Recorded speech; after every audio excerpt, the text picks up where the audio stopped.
বাংলাদেশে যতগুলো রাজনৈতিক দল আছে সবগুলো রাজনৈতিক দলের শাসন আমরা দেখেছি। সব দল একে একে জনগণের অর্থ আত্মসাৎ দুর্নীতিতে চ্যাম্পিয়ন হয়েছে। এখন সময় এসেছে এমন একটি শক্তিকে, এমন একটি ব্যক্তিকে, এমন একটি সংগঠনকে, এমন একটি নেতাকে ক্ষমতার মস্তদে বসানো, যার অন্তরে সব সময় আল্লাহর ভয় লালন করে, যারা আল্লাহর ভয়কে তারা বিশ্বাস করে, যাদের ভিতরে আল্লাহর ভয় থাকবে, সেই ব্যক্তি কোনোদিন আমার আপনার অর্থ, জনগণের অর্থ আত্মসাৎ করতে পারবে না। আমি যদি সংক্ষেপে বলি, গত নির্বাচনগুলোতে ইসলামী আন্দোলন বাংলাদেশ থেকে ঘোষিত অনেকগুলো চেয়ারম্যান নির্বাচিত হয়েছে।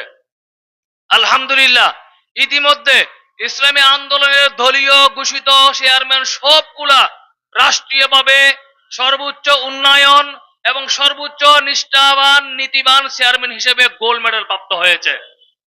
তাহলে আগামী যে ক্ষমতা বা সরকার গঠন হবে, সেখানে যদি আমরা ইসলামী আন্দোলন বাংলাদেশের সংগ্রামী মোহতারাম আমির হযরত পীর সাহেব হুজুর চরমনায়ের ঘোষিত সংসদ সদস্যদেরকে যদি নির্বাচিত করতে পারি, তাহলে আমরা একথা গ্যারান্টি সহকারে বলতে পারি, আমরা যদি আমাদের পীর সাহেব ঘোষিত সংসদ সদস্যদেরকে সংসদে পাঠাতে পারি, তাদের মাধ্যমে আমাদের এলাকা উন্নতি হবে, জনগণের জানমাল সংরক্ষণ হবে, কারো ক্ষতি হবে না।